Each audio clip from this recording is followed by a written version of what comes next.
जी, आज प्ले आपके पहले मुकाबला पेशावर ज़ल्मी और कोयटा ग्लैडिएटर्स के माबैन जो सनसनीखेज मुकाबले के बाद कोयटा ग्लैडिएटर्स ने आज का मैच फाइनल के लिए क्वालिफाई कर लिया है।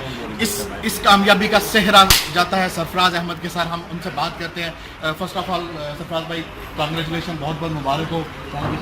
अल्लाह ताला का जितना भी शुक्र अदा किया जाए कम है।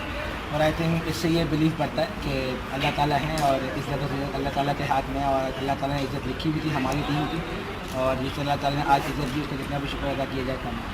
सरफराज भाई, क्या फीलिंग्स थी? आप बहुत टेंस लग रहे थे और पूरा प्रेशर, मैच एक दफ़ा पूरा पेशावर ज़ल्मी के हाथ में, फिर दोबारा आखिरी ओवर में जो है वो 7 रन चाहिए थी। क्या फीलिंग्स थी आपकी? देखिए नहीं, बहुत ज़्यादा टेंशन थी। ऑब्वियसली एज द कैप्टन अगर आप देखें आपकी टीम में 200 रन किए हों और आपके ऊपर डिफेंड नहीं कर पा रहे हो, ऑब्वियसली बहुत ज़्यादा टेंशन थी।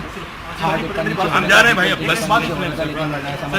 हमारी टीम का ये बिलीव था, हम लोगों ने ये बिलीव किया। आई थिंक ये था कि यार अगर हम हार सकते हैं इस पोजीशन से तो दूसरे भी हार सकते हैं। आई थिंक नवाज़ को जितना क्रेडिट दिया जाए वो कम है। आई थिंक वो मैंने उस पर ट्रस्ट था कि कुछ भी हो सकता है। You never know.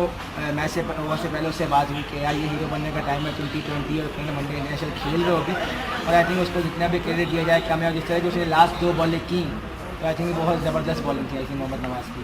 सरफराज भाई, आप नवाज़ को आपने जो मशवरा देने के, क्या मशवरा था? क्या आपने जाकर सरफराज को कहा था, नवाज़ को कहा था कि कैसे बॉल करनी है? देखिए ये बिल्कुल 7 रन थे। आई थिंक मैं बोलूँगा हमने ये प्लान किया था, वो प्लान किया था। बस कोशिश ये की थी कि शुरू की जो सैमी को बॉलिंग थी वो आउटसाइड ऑफ स्टंप करने की कोशिश की थी कि उसको वहाँ से ब्रेक करने की कोशिश करें। और उसके बाद जो लास्ट 2 बॉलें थी वो बिल्कुल इससे ये हुआ था कि यार यॉर्कर मारनी है बस। तो अल्लाह ताला का जितना भी शुक्र अदा करूँ कम है कि वो दोनों परफेक्ट यॉर्कर लगी और आई थिंक अल्लाह ताला ने आज नवाज़ को इज़्ज़त दी है और हम सबको इज़्ज़त दी है, तो उसका जितना भी शुक्र अदा किया जाए कम है। नवाज़ भाई कितने एक्साइटेड हैं लाहौर कज़ाफ़ी स्टेडियम में मैच खेलने के लिए? देखिए जी, बहुत ज़्यादा एक्साइटेड हैं। पहले तो ये PSL की मैनेजमेंट को मैं मुबारकबाद देता हूँ, PCB को मुबारकबाद देता हूँ और हम सबको यही कोशिश करनी चाहिए और ये दुआ करनी चाहिए कि बहुत सक्सेसफुल फाइनल रहे, क्योंकि पाकिस्तान में दोबारा क्रिकेट वापस जा रही है, एक बहुत बड़ा इवेंट हो रहा है। तो हम सबको इसको सपोर्ट करना चाहिए और हम सबको मिलकर इसको जो है ना वो अच्छा बनाना चाहिए।